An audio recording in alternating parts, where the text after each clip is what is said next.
Once again, a very good evening to all of you. CRPC 1973 का chapter number 14 हमने कल start किया था और उसके कुछ सेक्शंस जो हमने कल पढ़ लिए थे उनका एक हेडिंग से हम रिवीजन करेंगे और उसके बाद उसके आगे के प्रोविजंस को कंटिन्यू करेंगे। सेक्शन 190 से लेकर सेक्शन 198 तक इसमें टोटल सेक्शंस हैं। सेक्शन 190 डील करता है regarding the cognizance of offences by the magistrate, और इसमें जो आपको ध्यान रखने वाले पॉइंट्स हैं वो क्या क्या हैं। कॉग्निजेंस लेने की power judicial magistrate first class के पास में है, और जुडिशियल मैजिस्ट्रेट सेकंड क्लास अगर कॉग्निजेंस लेना चाहते हैं या जुडिशियल मैजिस्ट्रेट सेकंड क्लास के द्वारा कॉग्निजेंस लिया जाना है तो उसके लिए जो प्रोविजन क्रिएट करेगा या जो डायरेक्शन देगा, जो पावर प्रोवाइड करेगा, that will be with the chief judicial magistrate.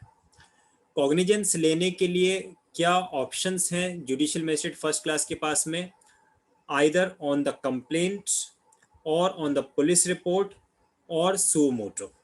Okay, जो कोर्ट है वो अपॉन इंफॉर्मेशन रिसीव्ड और सेल्फ सुओ मोटो, थर्ड वाला जो था वो सुओ मोटो है, खुद अपने सेल्फ कॉग्निजेंस ले सकते हैं, स्वतः संज्ञान जिसे कहते हैं।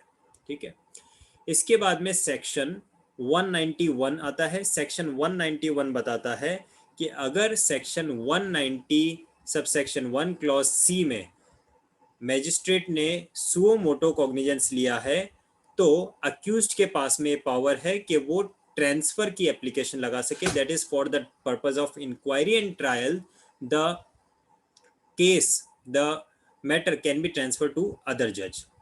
सेक्शन 192 की अगर हम बात करें तो यहाँ पे बात आती है the power of the chief judicial magistrate to transfer a case to any of the other magistrate subordinate to him. 191 में पावर एक्यूज्ड के पास में है और 192 में power chief judicial magistrate CJM के पास में है।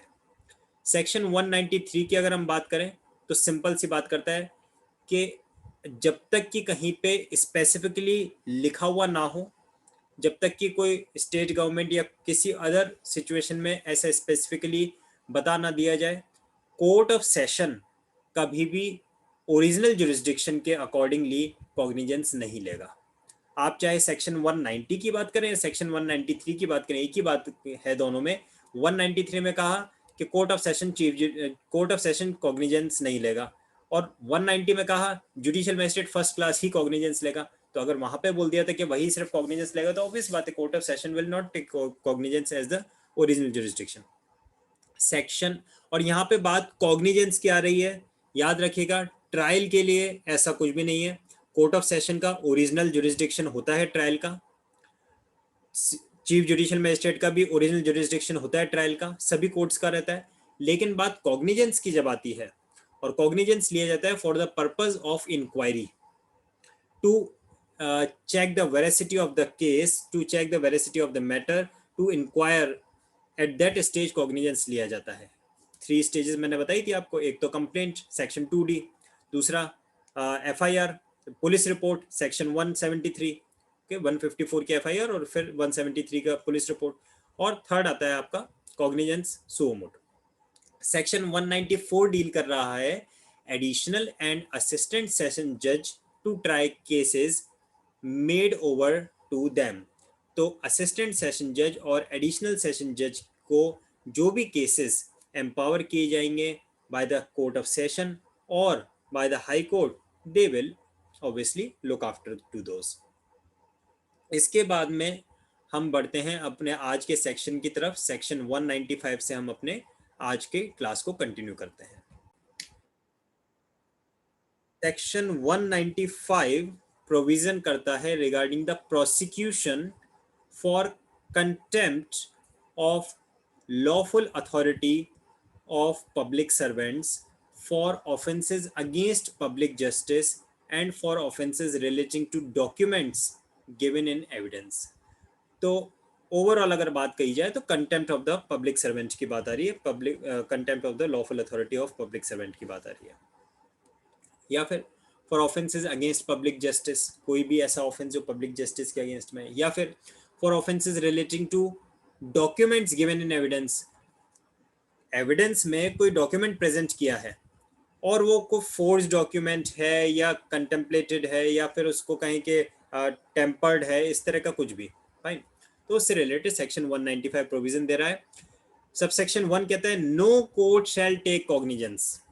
चलिए उठा के सबसे पहला स्टार्टिंग में क्या बोल दिया, कोर्ट कॉग्निजेंस लेगा ही नहीं, ये अच्छी बात है ना।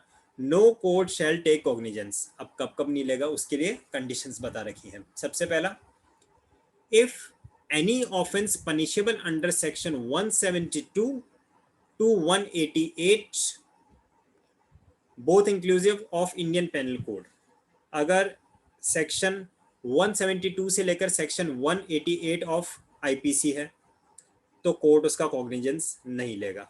वैसे थोड़ा सा अगर आप रिकॉल करें तो जब हमने आईपीसी में सेक्शन 172 से 188 पढ़ा था तब भी मैंने आपको सेक्शन 195 ऑफ सीआरपीसी पढ़ाया था कि सेक्शन 172 टू 188 के जो भी प्रोविजंस हैं, जो भी उसमें ऑफेंसेस हैं, उसके लिए सेक्शन 195 का प्रोसीजर एप्लीकेबल होता है। मैंने उस समय भी आपको ये चीज़ पढ़ाया था और यहाँ पे भी इसका दे रखा है।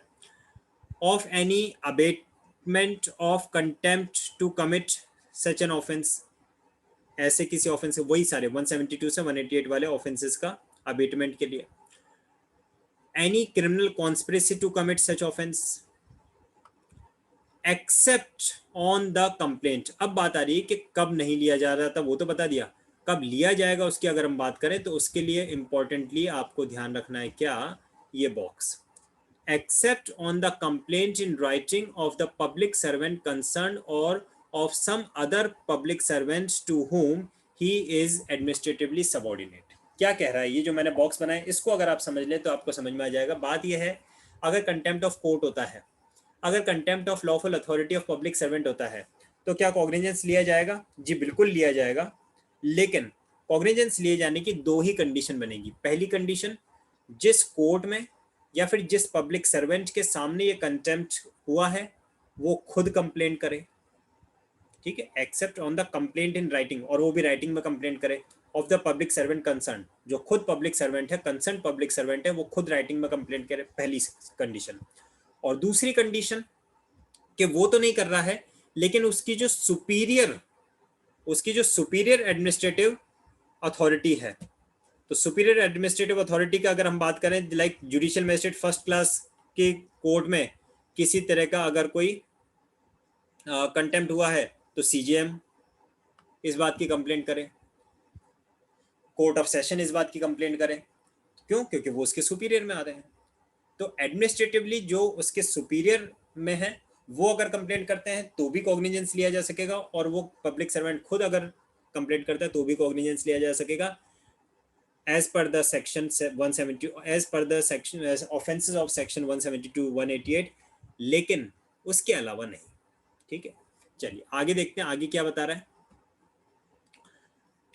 Of any offence punishable under, फिर से वही बात आ रही है, ये सबसेक्शन 1 ही चल रहा है अभी भी। सबसेक्शन 1 का जो क्लॉज ए था उसमें तो क्या बोला, सेक्शन 172 से 188 की बात करी आईपीसी की। अब क्लॉज बी बोल रहा है of any offences punishable under the following sections of IPC. कौन से sections?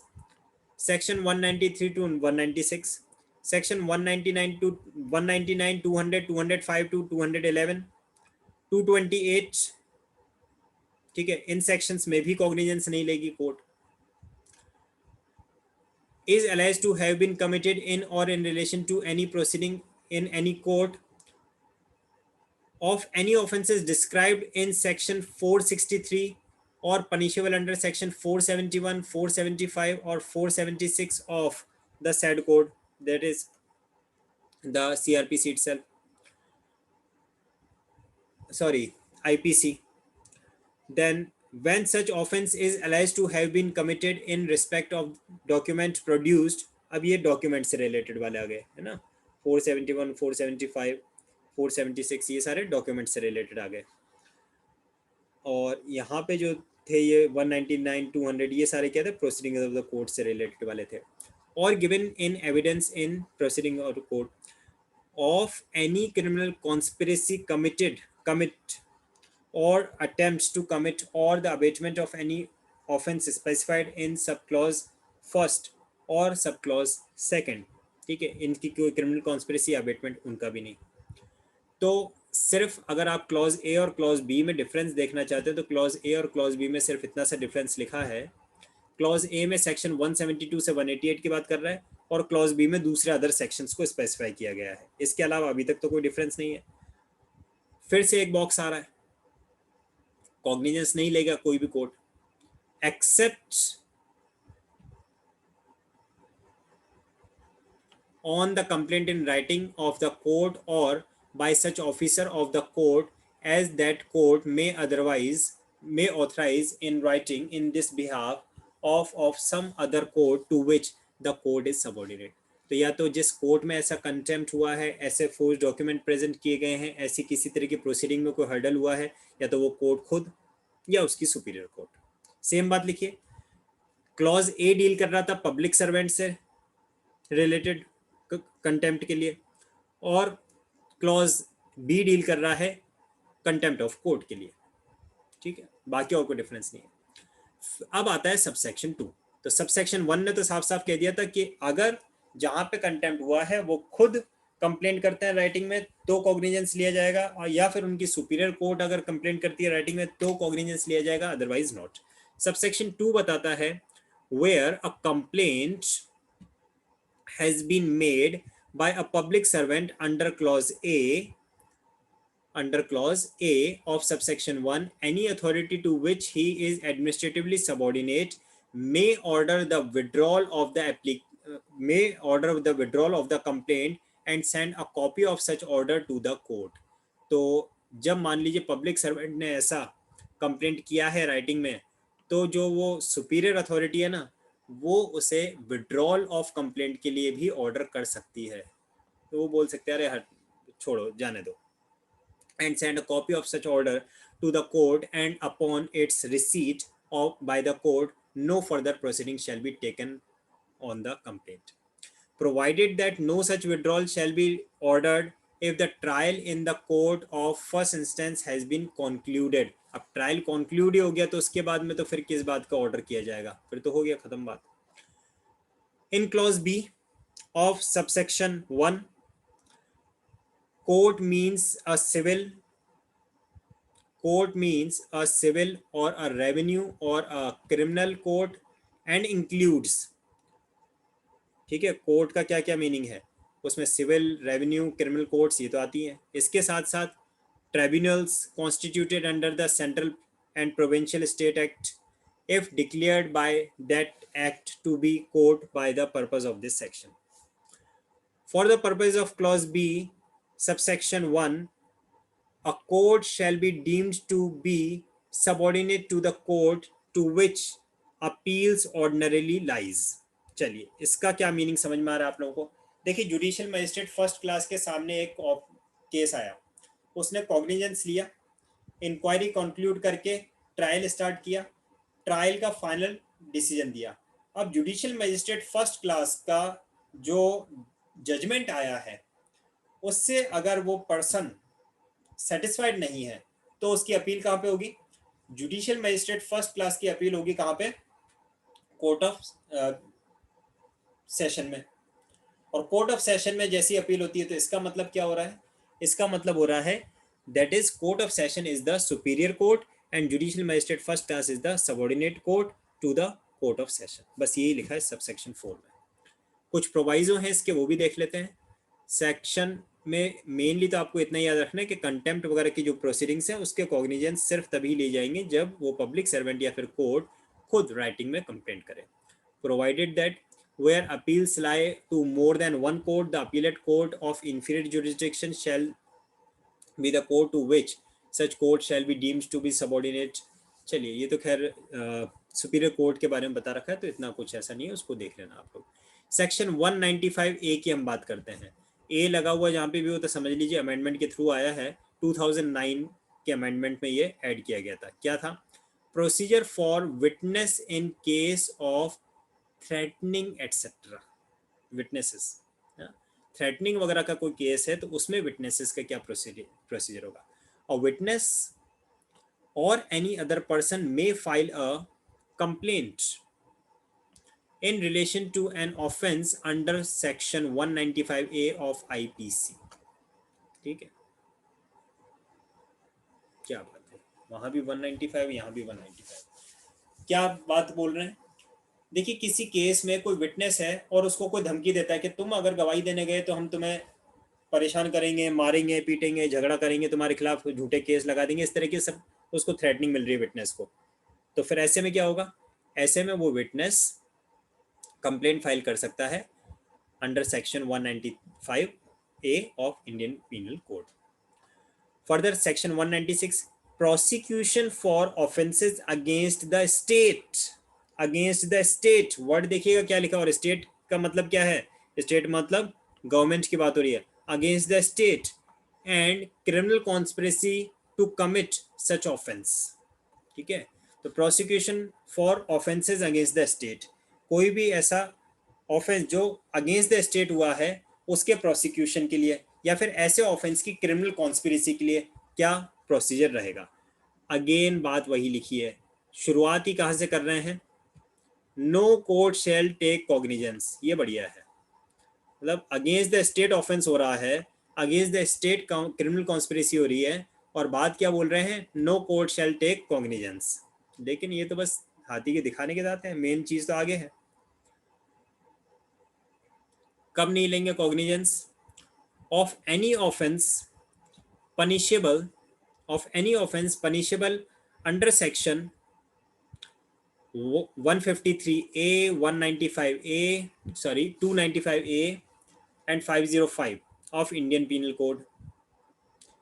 Any criminal conspiracy of such offences, any abatement as described under section 108A of IPC, इन सब का कॉग्निजेंस नहीं लिया जाएगा।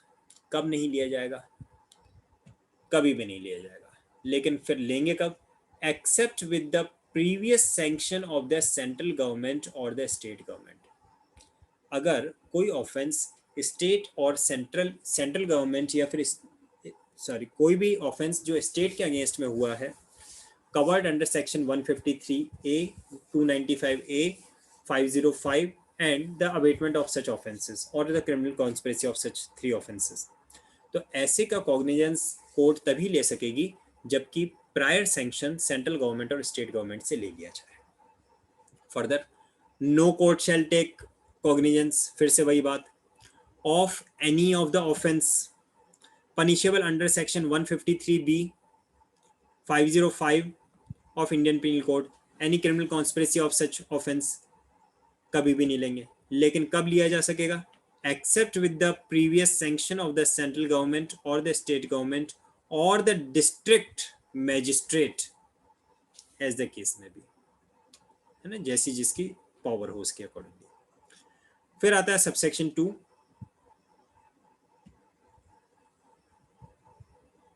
no court shall take cognizance of the offense of any criminal conspiracy punishable under section 120B of the Indian Penal Code other than the criminal conspiracy to commit an offense punishable with death, imprisonment for life, or rigorous imprisonment for a term of 2 years or upwards, unless the state government or the district magistrate has consented in writing to the intent to the initiation of the proceeding। ये जो इतना खींच तान के उल्टा सीधा घुमा के लिखा है, इसको अपन अगर सीधी भाषा में कहें तो इसने ये लिखा है, कोई भी ऐसा क्रिमिनल कॉन्स्पिरेसी, कोई भी ऐसा क्रिमिनल कॉन्स्पिरेसी, ऐसे ऑफेंस के लिए क्रिमिनल कॉन्स्पिरेसी जिस ऑफेंस के लिए मैक्सिमम पनिशमेंट 2 इयर्स तक का है, जिसके लिए मैक्सिमम पनिशमेंट 2 इयर्स तक का है, ऐसे किसी ऑफेंस के लिए क्रिमिनल कॉन्स्पिरेसी अगर होती है सेक्शन 120B में, तो ऐसे के लिए कॉग्निजेंस नहीं लेंगे। और ऐसे के लिए अगर कॉग्निजेंस लेना है तो स्टेट गवर्नमेंट या फिर डिस्ट्रिक्ट मैजिस्ट्रेट स्पेशली एम्पावर करे, स्पेशली अपनी कंसेंट दे। यही बात लिखी, क्योंकि इसमें उसको उल्टा करके लिखा हुआ है। दैट इज कोई ऐसा केस जिसमें या तो डेथ इम्प्रिजनमेंट, डेथ सेंटेंस हो, या फिर जहाँ पे इम्प्रिजनमेंट फॉर लाइफ हो, या फिर rigorous imprisonment up to 2 years हो या अपवर्ड 2 years हो। तो सीधी सीधी बात तो ये कि 2 years तक का अगर आता है। अच्छा चलिए, आप में से कोई मुझे बताएगा कि जो कोई ऑफेंस ऐसा होता है जिस ऑफेंस में जो मैक्सिमम इम्प्रिजनमेंट है वो 2 years तक का ही है, तो ऐसे केस को क्या वारंट केस कहा जाएगा या सम्मन्स केस कहा जाएगा? सिंपल से लॉजिक पूछ रहा हूं मैं। कोई भी ऐसे ऑफेंसेस जिसमें मैक्सिमम पनिशमेंट 2 years तक का है, उससे ज्यादा नहीं है, ऐसे केस को आप वारंट केस में कैटेगराइज करेंगे या फिर सम्मन्स केसेस में कैटेगराइज करेंगे? अभिषेक ने लिखा है सम्मन्स, और बाकी लोगों को किसी को भी याद नहीं है? सेक्शन 2W, सेक्शन 2X भूल गए सारे? चलिए, रिचा का भी आंसर आया है सम्मन्स केस। सीआरपीसी में तो पढ़े थे हमने, सेक्शन 2W में वारंट केस डिफाइंड है, सेक्शन 2X में सम्मन्स केस डिफाइंड है। मोहिनी का भी आंसर आया, समझ ठीक है। अब आना शुरू हुए आंसर आप लोगों के। तो वही बात है कि सम्मन्स केस का अगर क्रिमिनल कॉन्स्पिरेसी होती है तो उसमें कॉग्निजेंस वगैरह नहीं लिया जाएगा, ये छोटा ऑफेंस है इसलिए। Provided that where the criminal conspiracy is one to which the provisions of section 195 apply, no such consent shall be necessary. और 195 सेक्शन 195 की क्रिमिनल कॉन्स्पिरेसी अगर हो रही है तो ऐसे में कोई सैंक्शन वगैरह लेने की जरूरत नहीं है, फिर तो डायरेक्ट उसका कॉग्निजेंस ले लिया जाए। ठीक है, आगे बढ़ते हैं। The central and the central or the state government may before according sanction and the district magistrate may before according sanction under subsection 1A, and the state government or the district magistrate may before giving consent under subsection 2 order a preliminary investigation by a police officer not being below the rank of, है ना? तो ऐसा कोई sanction देने से पहले, ऐसे कोई ऑर्डर ग्रांट करने से पहले जो डिस्ट्रिक्ट मैजिस्ट्रेट है वो क्या कर सकते हैं, इवन स्टेट गवर्नमेंट और द डिस्ट्रिक्ट मैजिस्ट्रेट, वो क्या कर सकते हैं, दे मे ऑर्डर अ प्रिलिमिनरी इन्वेस्टिगेशन, क्योंकि पहले थोड़ा सा इसकी जांच वगैरह कर ली जाए, इसका अन्वेषण कर लिया जाए, by a police officer not below the rank of inspector, in which case such police officer shall have the powers referred to in subsection 3 of section 155। तो सेक्शन 155 किससे डील करता है? लिखो, जल्दी से लिखो, चैट बॉक्स में लिखो, सेक्शन 155 किससे डील करता है? वन वर्ड आंसर चाहिए। सेक्शन 155 किससे डील करता है? अरे 154 में एफआईआर पढ़ा था और 155 में एनसीआर, नॉन कॉग्निजेबल रिपोर्ट।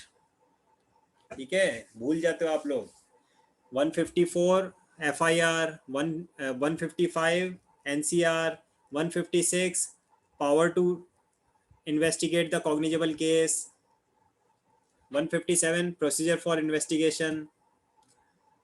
याद रखो सारे। चलिए आगे बढ़ते हैं। प्रोसिक्यूशन ऑफ जजेस एंड पब्लिक सर्वेंट्स। तो भाई क्या पब्लिक सर्वेंट्स और जजेस का भी प्रोसिक्यूशन हो सकेगा? उसके बारे में प्रोविजन आते हैं सेक्शन 195 में। ये आवाज वगैरह तो पहुंच रही नहीं? पहुंच रही है, पहुंच रही होगी। Any when any person who is और was a judge और मैजिस्ट्रेट, आप ही लोगों के काम की बात है, आप सब जुडिशरी के एग्जाम देके जज और मैजिस्ट्रेट बनेंगे तो आपके प्रोसिक्यूशन हो सकेगा या नहीं उसके बारे में बात है। और a public servant not removable from his office save by or with the sanction of the government is accused of any offense alleged to have been committed by him while acting or purporting to act in the discharge of his official duties। यानी कि कोई जज, कोई magistrate या कोई public servant अपनी official duties के discharge करते समय में उसी दरमियान अगर उसके ऊपर कोई चार्ज लगता है किसी ऑफेंस का, देन ऐसी सिचुएशन में क्या किया जाना चाहिए? अपने आप को तो सेफगार्ड करेंगे हम लोग, है ना।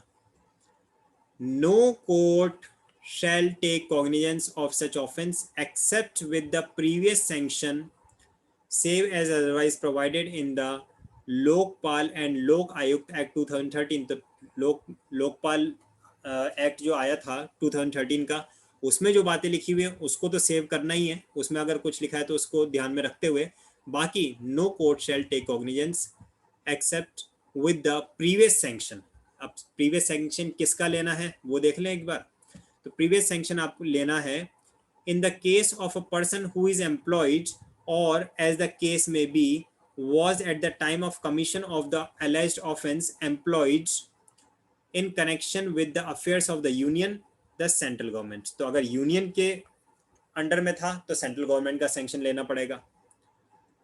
in the case of a person who is employed or as the case may be was the time of commission of the alleged offense employed in connection with the affairs of the state government। अगर state के employment में है तो state government का sanction लेना पड़ेगा। provided that where the alleged offense was committed, जो भी ऑफेंस लगाया है, the alleged offense is committed by a person referred to in clause B यानी कि स्टेट गवर्नमेंट वाली बात आ रही है, during the period while of proclamation issued under clause 1 of article 356 of constitution was in force in the state, clause B will apply as if for the expression state government occurring therein the expression central government were substituted।